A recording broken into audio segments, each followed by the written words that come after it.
What's up guys, today I'm going to show you how to make a giant sturdy humidity dome. This thing is going to be way better than standard seed starting kits that only are about 2 or 3 inches tall.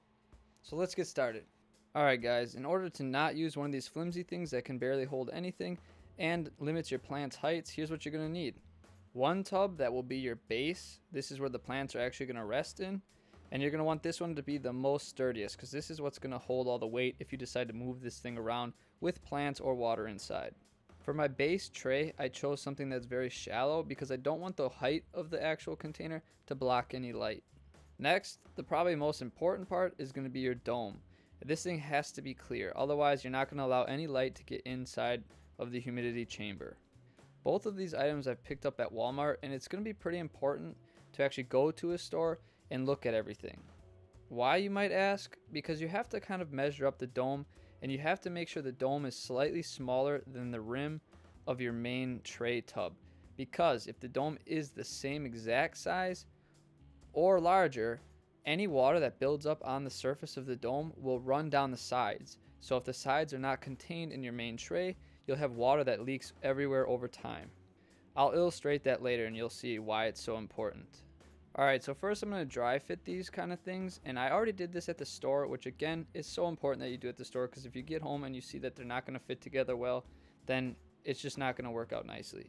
So I'm kind of looking at it right now and seeing exactly what needs to be removed and where I can cut it on the lid to allow it to fit in there nicely.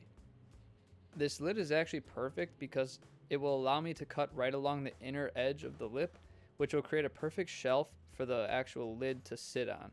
Or when I say lid, the humidity dome portion to sit and rest on. Now for this next part, I actually have to cut this material, and it's not very easy, so I experimented with a few different tools to see what would work best. I was hoping just by hand holding a razor blade I could cut through this plastic because it did feel a little soft to me, but it didn't end up working. So next I thought maybe a tiny handsaw would actually help or do well, but as you can see in this video, it doesn't cut well and it's very hard to get started, so this is another bad idea. Finally, I came back to an actual hand razor with the actual handle, which would give me the pressure and the strength that I need to kind of pierce it. But just a standard razor was kind of difficult because it becomes dull so quickly. What I found best, and what's probably the cheapest, is actually those clickable razors where you can snap off the dull part and have a fresh blade every so often, because I probably snapped the tip off, I don't know, I want to say almost 10 times just because it gets so dull trying to cut through this plastic. But I found that this tool was the best, and the main technique for doing this is actually slow and steady, and you're just going to keep trying to cut the same line, and slowly but surely you'll make it through. Make sure when you're doing this that you don't push too hard, and then if you do feel that it's not cutting as well as you want to, snap off the first few centimeters of the razor, because these razor blades actually have perforations in them, so they snap correctly and allowing you to use a fresh new part of the blade. I find it much easier and quicker than changing out an entire razor blade on a standard kind of razor utility knife. As you're making your cuts in this plastic, you're going to start to get impatient and you're going to start pressing harder and harder. Make sure you try your best not to do that, because as you get deeper into the plastic, soon the plastic will give and it will tear along the perforation lines that you've been creating. Where this can cause a problem is if you're pushing too hard and you do bust through the plastic, your hand or wrist can slide across that sharp plastic very fast, and it could cause a pretty bad injury. I actually got kind of impatient while I was doing it and I pushed my hand through, but luckily I didn't cut it, but the potential is there. So make sure you're very careful with this utility knife, and make sure you just take your time because it'll give you the best results. Also, when rushing through this, I kind of broke the plastic a little bit around where I was cutting, so it didn't make the cleanest cut, which caused me to have to spend more time sanding and filing it down later. So just again, make sure you take your time. Once you've made your cuts around the entire thing, the plastic middle part of the lid should fall through, and then you should have something like this. This actually worked out really well because it has a very nice lip with a tall wall around it, perfect for where my humidity dome piece is going to actually sit. Now this step is going to be optional. Maybe you guys did a really good job cutting yours and it's not rough, but in my case, the plastic is a little rough and sharp in some spots, so I'm just going to clean it up. I'm just going to use a standard file and some sandpaper. Just make sure you check the edges and the corners just to make sure there's no sharp points, because If you're not the only one using this, someone else could reach in not knowing that the edges are sharp and cut themselves.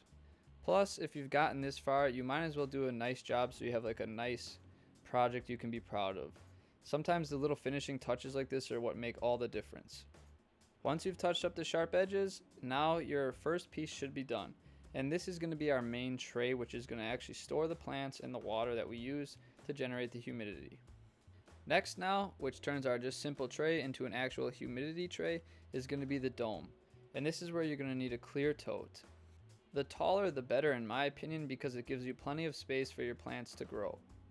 On this piece though, I noticed that the rim needs to be removed in order for it to fit onto the lid of the thing that we just were working on.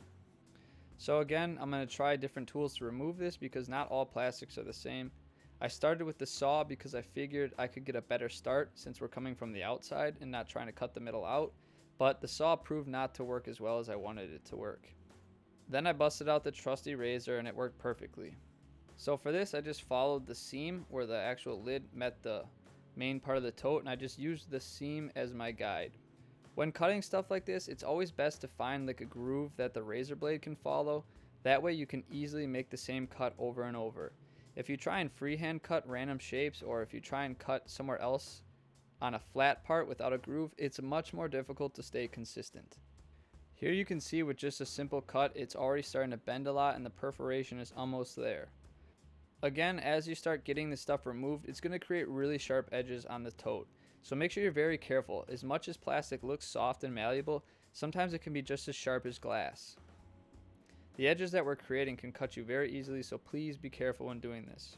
Just like the last tote that we cut, with this one we're also going to have to make some finishing touches just to make it a little less sharp. So in this case, I just used some sandpaper and ran it across the edges just to dull it a little bit so that way no one can get cut. Alright, now that we're done with both pieces, all we have to do is fit them together. Now, this is optional. You could use some silicone or something and kind of seal them together. Because we use the lid, it can always lift off of the main tray, but in my case, I'm just going to keep it loose. And now looking at it fitted together, you can see how it's inset inside of the tray. This way, none of the water can leak out. This is probably the most important part of this entire project because again, if it just sat on top of the plastic and was flush, water could seep out as it runs down the side of the walls. Here I'm going to demonstrate exactly what I'm talking about because it might sound confusing. But as you have your lights running or any sort of sunlight coming in through the humidity dome, it's going to heat up the water and cause it to evaporate, which is going to create humidity. But that humidity will solidify on the walls of the humidity dome, and that's where it can become a problem because as the water builds up, it will drip down just like in this video footage and come off the edges of the humidity dome. But because you can see it's inset inside of our lid, none of the water can escape the container. So again, that's the most important part when picking out two containers to make this. Always make sure the dome is inset in your actual tray. That way you won't have any surprise leaks anywhere. Alright guys, now all that's left to do is to actually assemble it and put your plants in that need high humidity. My main reason for making this though was for my carnivorous plants because they require quite a bit of humidity and it's very difficult for me to provide that indoors. Alright guys, that pretty much sums up this video. I hope you guys can actually make this or even make a better one and you can finally address the humidity issues that you might be having. This thing is just really good for anything that really needs that humidity. I've got a few specialized plants and I'm sure some of you will too. I think this is going to be very valuable for those in the carnivorous plant community just because most of those plants need like a bog-like home and it's very hard to replicate indoors. So I think this will be a very good device and it's very simple to make and everyone could easily make it. So yep, stay tuned for next time guys. I got a lot of stuff coming. I even got a new camera, so hopefully some of the new videos end up being in 4K, which would be kind of cool. But anyways, I hope your plants stay strong and healthy. See you next time.